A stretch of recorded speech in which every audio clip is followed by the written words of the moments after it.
Good morning, everybody. Happy Tuesday, and welcome back for another episode. If not now, when? Today, oh my God, I have such an honor. I'm so excited to introduce today our special guest. We got Khulan Davaadorj on the call with us. She is a founder and CEO for Lhamour. And Khulan, she is from far east. She's from Mongolia today. She actually grew up in Germany, but then she studied in Switzerland, in France, and finished her master's degree in Columbia University in New York City. She really is a world traveler. Today, she's an entrepreneur, my friend. She is public speaker and mentor who found her business, the Natural Essentials 2014.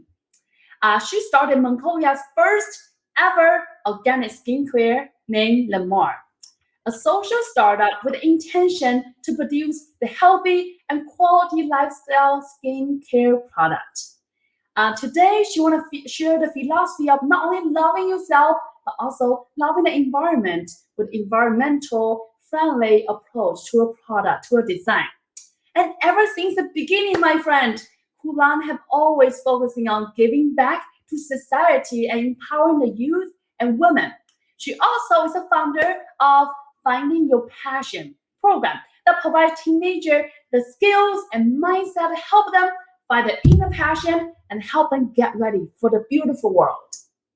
Oh my gosh, she today is named Entrepreneur of the Year of Asia Pacific 2016. Entrepreneur of the Year in Mongolia 2017, Forbes 30 Under 30 Mongolia, Women's of the Year 2017, Young Professional of the Year 2017, and the Most Responsible SME Asia 2016 in Singapore. With that, everybody, I am just so pumped, so excited, and thank you so much, Khulan, for joining us, and welcome to the show. Hello, everybody. So happy to be here. Thank you so much. Of course, thank you so much for spending time with us, Khulan. Your experience is so inspiring. So, tell us, how does all the journey get started? How did you grow up in Mongolia and then travel all around the world? Yes, so I always say I'm a true nomad because I have been traveling all my life, Mhm. obviously because of family reasons. So my father used to work for the embassy in Wow. Germany. So that's why we were always traveling back and forth. But yeah, I grew up in Germany. I was in Switzerland as well. I was in France as well. And then later on, I did my master's degree in the United States and finally came back in 2012 to Mongolia. And I want to ask you, how does that world travel experience shape who you are today as an entrepreneur? Is an incredible, successful businesswoman. How does that shape who you are? Well, obviously, my past has been, a lot has had a lot of influence of on who I am today.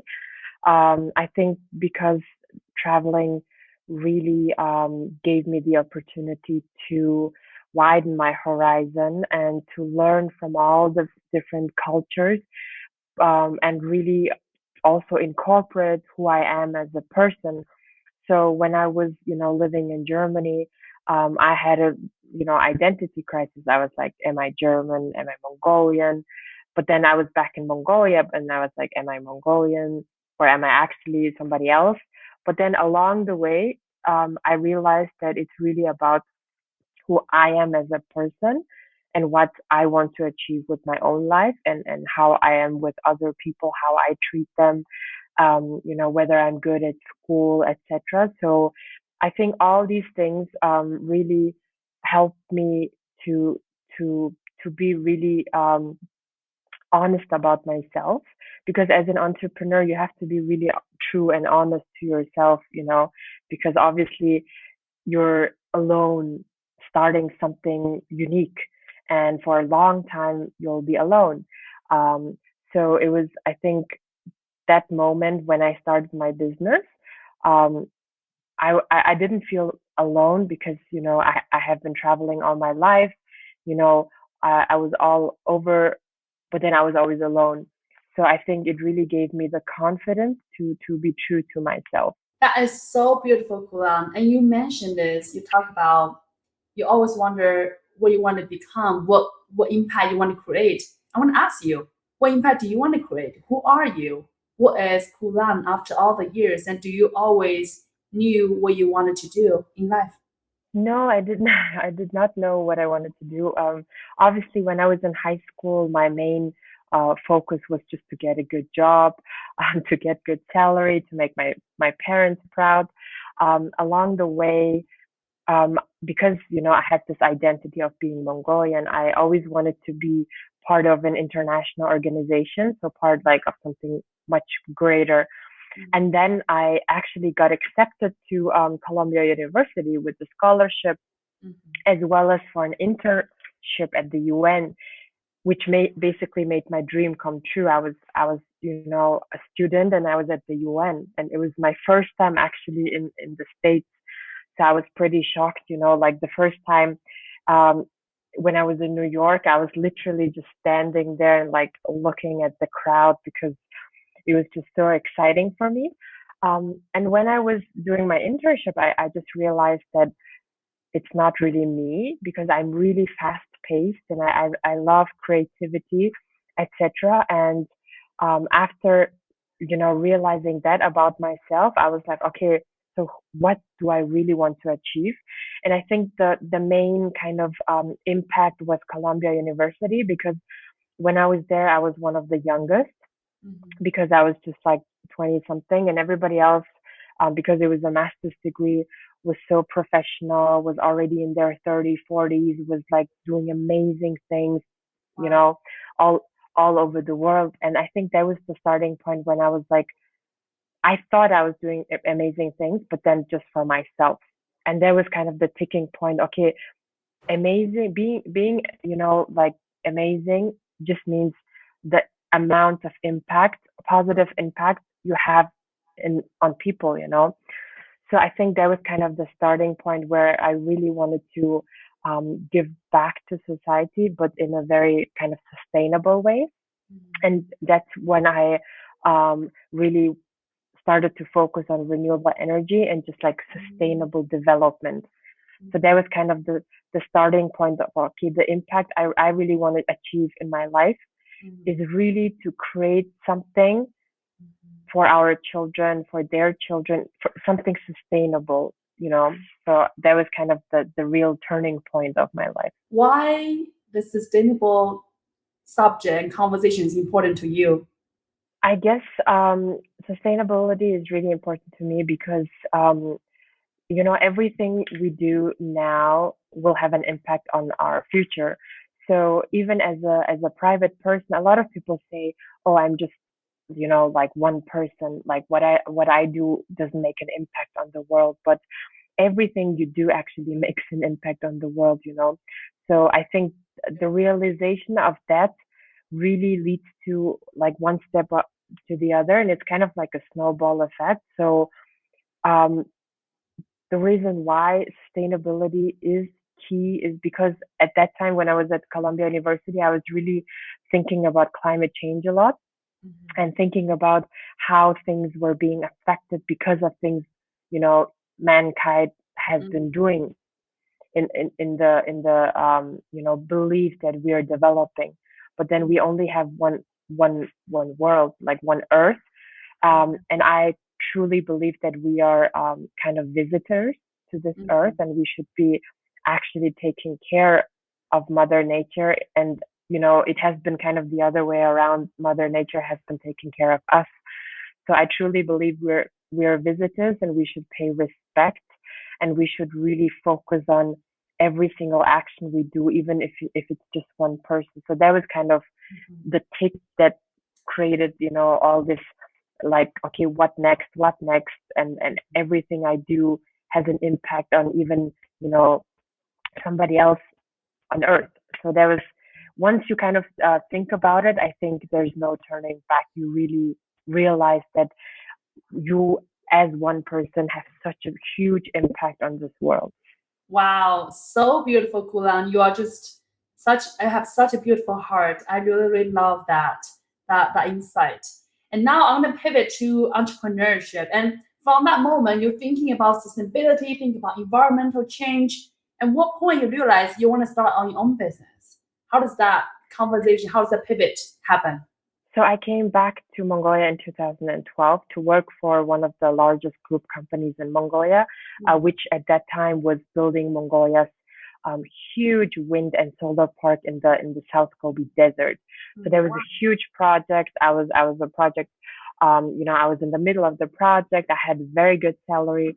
Um, but then I started to have allergies for the first time in my life because, Mongolia is one of the harshest climates in the world, and our capital city is one of the harshest capital cities in the world because it can get to plus 30 degrees Celsius in the summer to minus 30 degrees Celsius in the winter, right? So it's like crazy up and down. And that was kind of the starting point of Lhamour because I started to have allergy, and then the doctors were advising me to use very mild natural skincare, which at that time I couldn't find. So I was like, Mongolia, the land of the blue sky, which has all these amazing ingredients, doesn't have any natural skincare. And that was just like, I was like, why?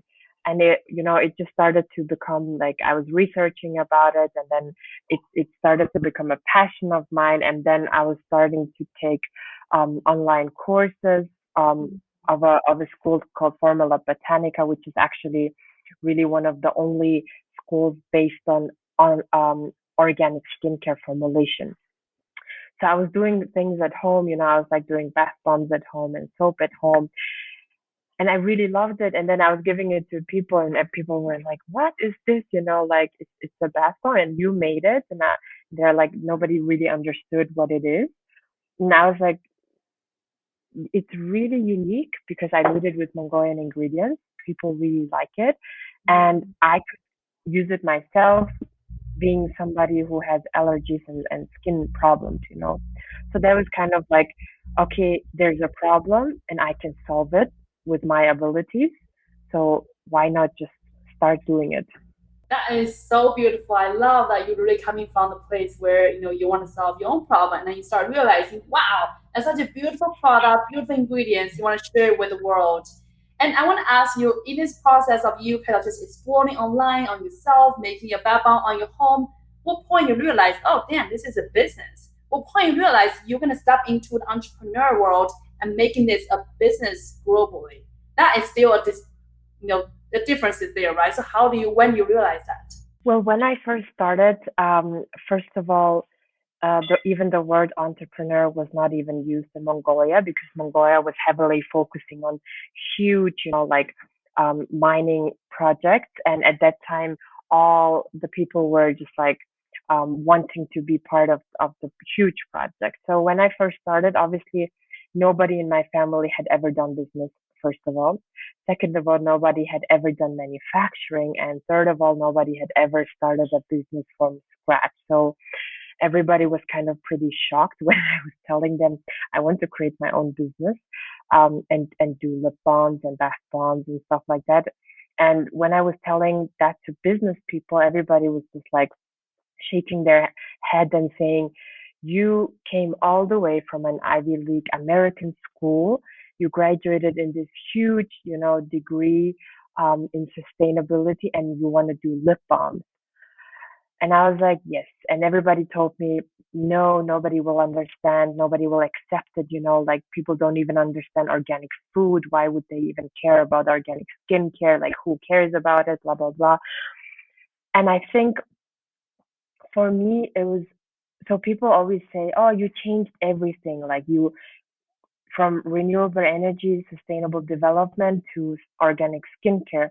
But then for me, I think it's the same because it's just at the end of the day, um, the means to the end are just a bit different, but the end is still same sustainability. So organic skincare uses what we have above, like what nature gives us. So we, for example, use Mongolian sea buckthorn. We use Mongolian yak's milk. We use rosehip, nettle, everything that nature gives us, and then we make sustainable products, which then leads to sustainable production, manufacturing, and then sustainable and environmentally friendly products, which is exactly the same like renewable energy, because renewable energy uses wind, solar, exactly what nature gives us, and then makes sustainable energy out of it. So for me, it's exactly the same. It's just the product that I use, which is a bit different. So that's why from the start, I mean, I never really like imagined it to be what it is now, but I always kind of believe that I will definitely solve people's problems with these products. So let me ask you this, Khulan. At the beginning, when you had this idea, having this passion, everybody tell you no. Everybody tell you that's crazy, or you out of your mind. This is no one gonna accept you. How do you having that heart, having that courage to say, you know what, this is what I called to do. I'm gonna follow it through. How would you able to let go of that voice and really stay true to yourself and really follow it through your true passion? I think, as I mentioned in the beginning, it really has to do with my past because I've been actually living alone since I was 15. So I was like at a boarding school, so I was away from my parents, and I was working at that time because I couldn't pay for my high school, so I had to work Wow. off for a year and a half to pay for my tuition fees. Wow. And I think there was kind of the point where I really understood that it's me who has to take care of me, and I have to make it happen in order to really, you know, like achieve what I wanted to achieve. So I was basically, when I was like, I think 17, 18, I was working to pay for my tuition fees. I was getting no salary. All the salary I had was giving to my school. So I think from that moment on, I just realized again that I need to make it happen, and nobody is gonna help me, and nobody I don't need to depend on people because I can make it happen. And I did finish my tuitions, and I paid everything off, and like I managed to do it because I was like doing bakery, I was selling bread, I was helping with essays, I was teaching German, and like literally crazy many things at the same time. Wow. Um, so I think that's why I really realized that I don't need to ask people for permission to just do what I wanted to do. So obviously I wanted to get advice, which I didn't get. But then I was like, okay, fine, then I'll just try it. And then I think I thought at that time I'm still young because I was like 20. How old was I? 27, I think. Um, and I was like, I'm still pretty young. If I fail, I mean, I graduated from Colombia. I did all these things. I can still manage to get a job somewhere. But then, what if I succeed? I think that was kind of the question I had for myself. I love that. And of course, we can always think about, what if we fail? But I think oftentimes people forget, what about the best scenario? What if we succeed? And I think, really holding that vision, holding that sight, what that really gonna be like, and really enable you to come this far. This is so beautiful. I want to ask you, along the journey, do you ever afraid? Sounds like, whether it's you are 15 years old in the German trying to hustle multiple jobs, paying for your high school, to the way the entrepreneurship where you had to hustle yourself without anyone's sort of, supporting really at the beginning, right? Were you ever afraid?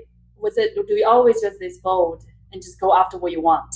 Well, I was really afraid, and I still am, because obviously, being an entrepreneur and then kind of, I think it's really different. So the stages are really different, but I think the stages globally are the same for all the entrepreneurs. So at the beginning, when so I was like for 1 year alone at home. I was just doing my planning and just doing random bath bombs in my kitchen and stuff like that. I think that was the time when I was not afraid. I was dreaming, I had all these amazing like visions, and I was like, next year I'm going to earn money and blah blah blah and all these things. But then the first moment when you have an employee, basically somebody in your team, and you have to to pay the bills and you have to give salary, I think that's the moment when you get really scared because it's your responsibility. And obviously, as an entrepreneur, it's all on you. You have to make the marketing. You have to, like, I was doing at the beginning, I was doing the product, I was doing the delivery, I was doing the, Facebook, social media pages, I was doing emails, I was doing phone calls, like everything. And I think that was kind of the moment where I got really scared. And I was really scared, I think, in my first year because, there was Mongolia is a developing country, right? So there was no lip balm ever made in Mongolia because, as I mentioned, Mongolia didn't care about such little things. Everybody was into mining and mining boom and big projects. So doing something that nobody had ever done before, I was really, really scared. And every day I was just like working and working and working. So Friday nights when all my friends went out, I was working. Saturday morning when all my friends were sleeping, I was working. Sunday when everybody was relaxing, I was working. And I think it just like drove me, to my ambitions. I was like, okay, since it's only me, I have to depend on myself. So I will just work and try to make it happen. And even if I'm afraid, I'll just try because I think I have a good purpose. I think I have a vision. My product works. I have that knowledge to it. It's not that I'm just making something up and there's a problem that needs to be solved. So I think these little things were always like, every time I was scared, I was telling myself, okay, you have to reach the vision. You're scared today, but tomorrow is a new day. So I think it's always this balance of scared, calming down, scared, calming down. Wow. Sorry, as you're saying that, I just have so much, goosebumps and just over my body because it's so beautiful and how you're able to facing the fear and yet still holding the vision, holding the faith, and really choose to believe. And like you said, if today's not a great day, well, tomorrow is a brand new day. And I love that you just really able to hold yourself true to who you are, what you want, and every step along the way become that person, which is so inspiring. Okay, so now let's talk about entrepreneurship, right? This moment you have an idea, you have a vision, you're starting, you roll out your sleeve, you start making the beautiful lip balms, all the beautiful products. And as you're starting the entrepreneur journey, is this everything you ever imagined? Or is it something surprise you along the way? What is hardest thing you felt you have to do on the whole journey? Well, I mean, it's been 7 years, and to be honest, I don't even realize it's 7 years. I feel like it's just like 2 years or something. Um, but as I mentioned, I think at the end of the day, every single entrepreneur goes through the same journey, right? So at the beginning, there's so much anxiety, there's so much uncertainty, but it's fun because it's just you and like maybe two, three other people, and it's fun because you're so happy about earning maybe $10 and $20. I mean, when I had my first sale, like when I had like my first $50 or something in my bank account, I was so happy, and I was like, this is it. I'm so like like successful. But then obviously, as I mentioned, it's always up and down because the bigger you get, the more responsibilities you have, the smarter you have to be, the bolder you have to be. So it's I think it's really every single stage of entrepreneurship makes you like change who you are. So I think that entrepreneurship really changed me in such a like vast amount, like to a limit where I didn't even know like those exist, and to like it's just sky's the limit basically.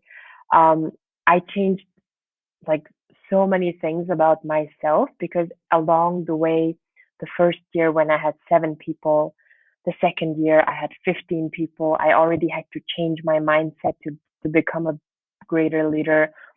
Then we started having stores, then we started, like exporting, then we started to have like much more, greater visibility around the world.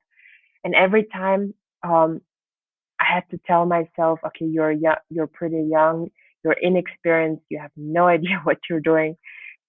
That's why you have to be wiser and smarter, and you have to be fast, and you have to adapt to the world, and you have to, learn skills. You have to change your, like disabilities. You have to strengthen your abilities. So I think for me, it was really this life journey of growing together with my company.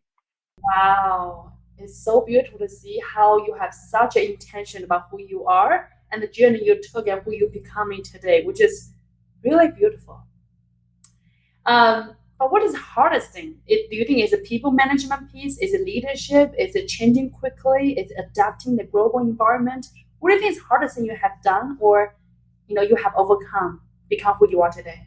I think at the end of the day, for me, the hardest thing is people, because at the end of the day, business, even though like, you learn about it in books, you hear it in blogs and blogs and all these things, it's just human to human, right? A human starts a business and it's for another human, you employ humans and you are human yourself. So I think those psychological parts are really the most challenging because employing people is not an easy job. It comes with a lot of responsibility because people connect their lives with you, right? So I said this year it's our 7 year anniversary, and I have, for example, actually today I was thinking about how I can give back to those people because especially in my production, almost every single person in my production has been with me from the start, and they will be with me until you know there needs to be some kind of change to it. So today, for example, I was thinking about it really deeply because you know you do your daily work and days just pass by really quickly. But then when you step back and you really take a look at it, you realize I changed these people's lives and these people changed my life because they connected their life with me and they trust me, they believe in me, and they really want to be part of the vision. So I think that has been truly the most difficult thing to really focus on the humans, the customer humans, the team humans, you as a human. So it's really those psychological things that you as a leader need to be aware of, need to be very, very focused and need to understand quickly and need to have a very good gut feeling about. Oh my God, Khulan, you are just such incredible, compassionate leaders. I can totally see why your team are just so happy, be part of the team with you from the beginning and until today. And I think that intentional, that really personal touch, that thoughtful that you have put out to yourself, to the company, to the community you cultivate is really, really essential to who you are today, to the success you have, which is amazing. And I wanted Thank to you. ask you now 7 years in the journey, right? Today you are very successful. The business is really successful, become more and more global presence. And you and me know this, Kula. Any startup, the statistics of any startup to be successful is pretty low. It's very low. I want to ask you, what made you successful? What made you leading the business from the beginning to quote unquote, you say you did not know what you're doing, but you're having a vision to today, coming 7 years in the journey, which is long, long journey home, right? What made you stand out compared to other startups? So I believe that a vision is really the key because the road in itself is difficult, it's hard, you have bumps, you fall, you stand up, you fall again. But then every time when you think about your vision, you understand there's a long way to go. So once you kind of understand that, you tell yourself, okay, every challenge along the way, everything I have to go through is just a lesson I need to learn in order to eventually one day reach that vision. And once I think I had that mindset, I think it was like around 3 years into the business. The first 3 years, I was always like, why is this happening to me? I mean, we had robbery, We had flooding in the factory, so like there was water until the knees. I had people work for me who kind of, went off and copied the product and just kind of did the same thing and stuff like that. But and obviously, because I'm working in a developing country, it's just very, very tough. I need to even, help write the laws in order to create the laws, right? So along the first 3 years, I was always like, why is this happening to me? Like, I'm so sad and, I'm so depressed and I'm so lonely and blah, blah, blah, all these things. But then I think into 3 years, so after 3 years, I was like, every time something happens, I learn from it. And if I learn from it, actually, I become much better. So at one point, I just started to be really, really calm. Um, because first of all, this is my responsibility as a leader. I have to be calm. I cannot go crazy in front of my team. And second of all, I started really changing my mind and telling myself, if I can go through this challenge, then I can be stronger and I can be smarter. And then basically I will grow myself. And ever since that point, to be honest, I started to be really, really calm. I started to be really, really focused. And even if like something crazy happens, I just tell myself it's a lesson I need to go through in order to reach my bigger goal and in order to, gain happiness and just, gain all the things I was dreaming of. And this is my responsibility towards my team and it's my responsibility towards my customers. And now it's even my responsibility towards my country. Obviously my country really looks forward in us succeeding because it gives many young people inspiration because as I mentioned, I just started from home. So once you tell yourself it's your responsibility, you have to go through it and you have to learn all those lessons and grow and just kind of deal with it. I think you get much more calm and relaxed. I can see how you become such an incredible leader today and really taking that responsibility and really recognizing is your lesson to learn is a path for you to create a bigger success, bigger happiness along the journey and really taking that in rather than the victim mentality gonna really help you pivot. And I think that mindset is enable you to come this far. And you talk about help you achieve the greater happiness one day. I'm going to ask you, what does happiness mean for you? What do you want to achieve? Well, obviously, the more I think you grow and the more you do, you realize you can achieve much more and you can do even much more. So when I first started, I just thought I'm going to do products and I'm going to sell them and I'm going to help people's skin. Along the way, I realized I can be much, much more, bigger than that. I can achieve much more greater things. And I think you don't know until you actually do it, and you don't know until you actually achieve it. And every time, obviously, goals are just, things you set up for yourself. But then I realized for myself that for me, happiness is first of all, um, like every time, especially with my team, I think I get really happy if I promise them something and I'm able to deliver. So that really makes me happy, which then led to, I'm really happy if I make other people happy. So lately I was thinking for me, it's really, I'm really happy if what I do, even if it's just a small thing, makes somebody else happy. I heard a saying somewhere said that when you look at happiness everywhere, you can't find it. When you look inside, you can't find it. But when you look at happiness in others, that's how you find it. The way to find happiness is give other people the joy, the happy, the presence, the energy, and that's how you have happiness, which is so beautiful said. And thank you. Oh my God, your story is so, so beautiful. And I want to ask you today, what is important to you? Today, you have come along the journey, right? 7 years, you have done the impossible. You prove so many people wrong. You start at home, right? You build the business in a global scale. And what is important to you? What do you want to accomplish next?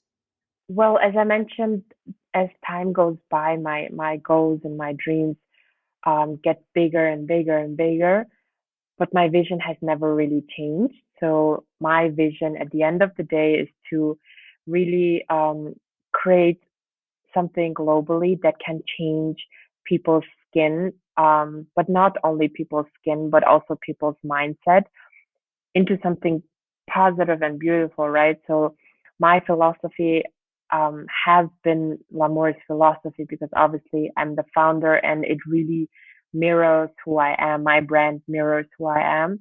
Um, so the vision itself is just basically sharing the philosophy of loving yourself, loving others, and loving the environment. And I think that's what I want to achieve and that's what makes me happy at the end of the day because you have to align your personal vision with your company's vision, right? And only if you can align these two and really, like internalize these two, I think that's when you get really happy. And I think a lot of people are unhappy because they have a personal vision and then they work or do something that has nothing to do with their personal vision. And it really creates this imbalance and this stress and anxiety. So lately, I have been kind of very, very relaxed um, because, I think I am internalizing what I want to achieve already. And I'm not like anxious, like one day I will get there. I know I'm already through my actions today. I'm partly doing it already. So why chase tomorrow if you can actually, do something today? And so that's kind of my focus. Every day I try to achieve something, which, is kind of like a puzzle piece working towards the greater vision. And every day, even if I'm relaxing, it's for the greater vision. It's because I need to be healthy as well. So I think before when I just started, I was always worried because I was not living in now. I was like, oh, what if I, don't do this? And what if I do that? Oh, yesterday I did this and yesterday I did that. When I was at work, I was like worried that I'm not, having much fun time. And when I'm having fun time, I was worried I have to do my job. But now it's like, I think ever since I already also had my own family and a baby, now I really try to focus on if I'm at work, I'm the most productive, the most efficient. I don't procrastinate.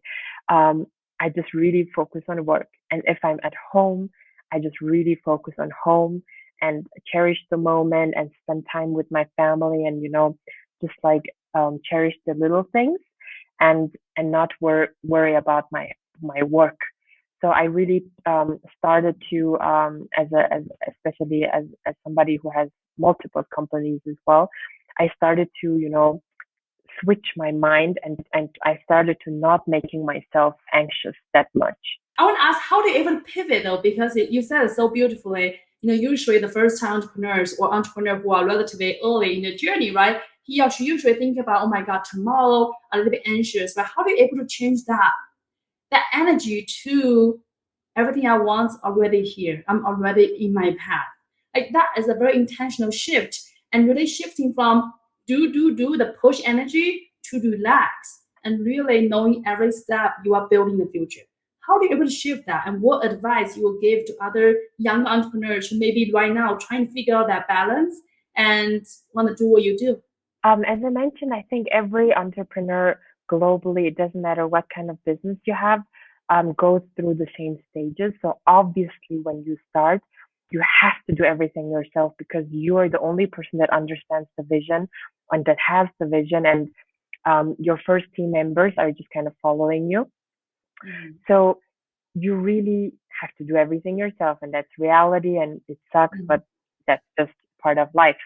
But then the more you grow, and as I mentioned, when you start having those responsibilities of paying salary, paying taxes, paying rent, changing your packaging, making your product better, having your customers, having the first feedback, the more you grow, the more bigger I think you have to think, right?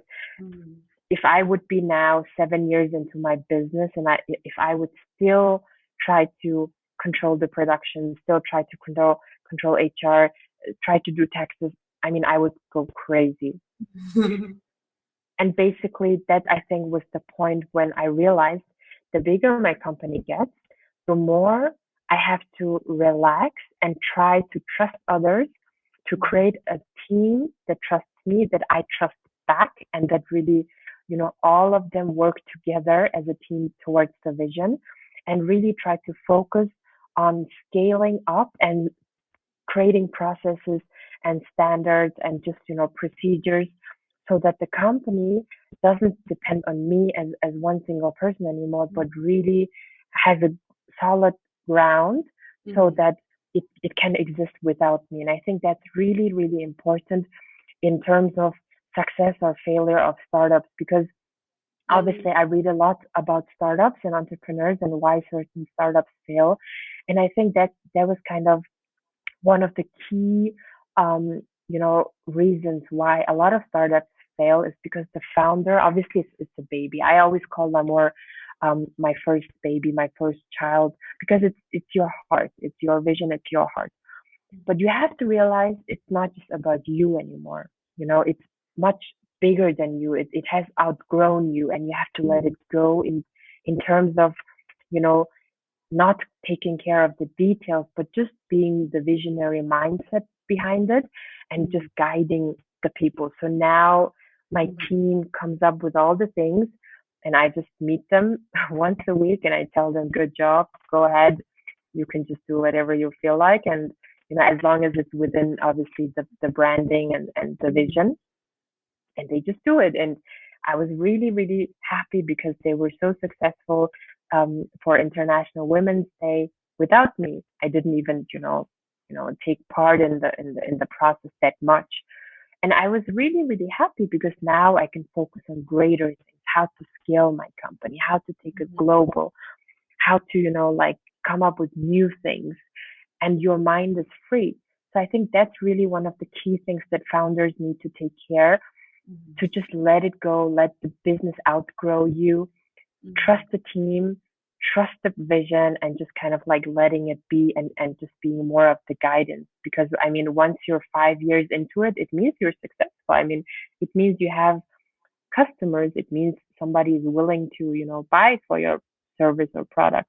And Khulan, now reflect by the 7 year journey you have embarked. I'm curious, if you had this magic wand, would you change anything along the way, or any advice you would share with your younger self?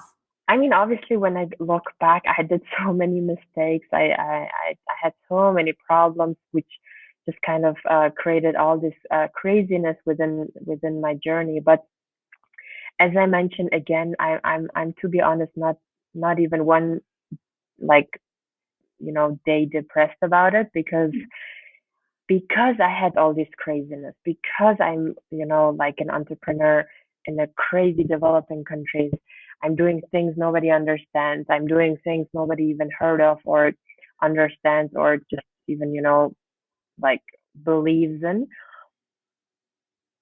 That's, I think, the reason why I am who I am, because you know it all made me grow. It all made me see things that other people didn't see. It all made me um, go through challenges other people didn't have to go through. And you know, as they say, I think it was Elon Musk or somebody said, the salary and the position you earn is about the bigger problems you solve.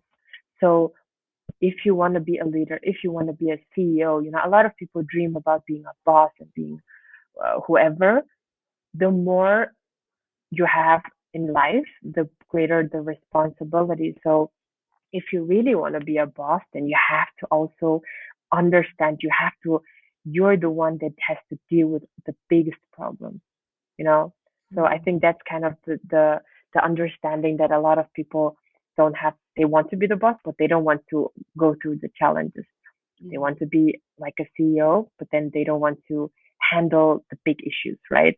Mhm. So for me, I don't think I would ever change anything, because every single problem I had, every single challenge I faced, even if it was just, sometimes like out of a movie, it really, really, really helped me become a much, complex minded, problem solving, issue solving person.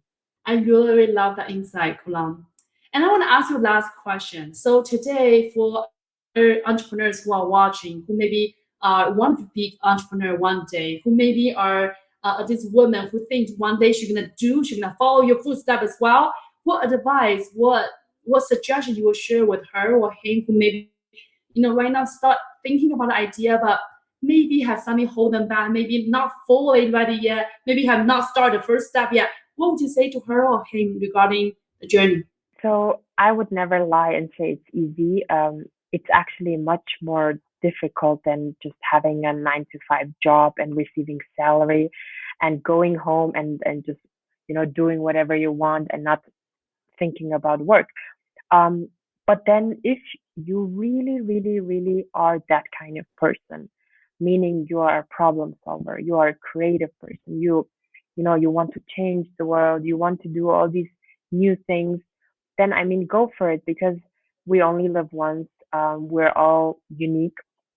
And if you really want to do something and you think that you have, um, you know, the solution to a certain kind of problem, then you have to go for it because the world is full of problems and we need more problem solvers. So um, you have to think, and that's what I tell a lot of people, just having a good idea or just having a nice idea is not enough. It has to really create an impact on somebody's life. So as long as it does that, then it means you have one person in this world who would, like who would be interested. And having one person, it means you have a lot of other people as well. And once you really realize, okay, what I'm doing is affecting other people's lives, then go for it. Understand it's difficult, but understand the more difficult things you solve and the more complex issues you face and you can get over, it just means you're amazing and you're just, you're doing amazing things and nobody has to understand you. I mean, they don't even have to give you permission because they don't know what you're trying to do. And I think, as I mentioned, it's really, really important to align your personal vision, you know, your life personal vision and that of your work. And as long as these two are combined, you're really, really, you will be really happy because once personal vision and work vision are the same, all these challenges, all these little things don't really matter anymore. That's basically what happened to me. So really my advice is listen to your personal vision and what you really want to do, align that with your work vision and just go for it because obviously if you fail, that's fine. You can get any job anyways. It's not a bad thing. But then what if you succeed? That question, what if you succeed? Which you never know until you try it. Wow, what if you succeed? Will we all succeed? I love that question so much because we are so trained to worry about all those things could be wrong. But hey, that all those things could be wrong, could be right. And I just love that vision. And Kula, I really want to just really want to honor you. Really want to thank you, your presence, your insight, and you're such a beautiful, incredible, heart-centered businesswoman, and I can totally understand why you're on this journey, the impact you are making, and your perseverance, your bold, your courage, your presence just so inspiring. So I really want to thank you for sharing your journey with Thank us all you. today. I know you are on your journey to create something even bigger. The whole world is ready for you. And so thank you so much for joining us. Thank you so much for having me. Yeah, and thank you everybody for tuning in. I really hope you enjoy this as much as I do. And have a magical day, everybody. I will see you guys next week. Bye, guys.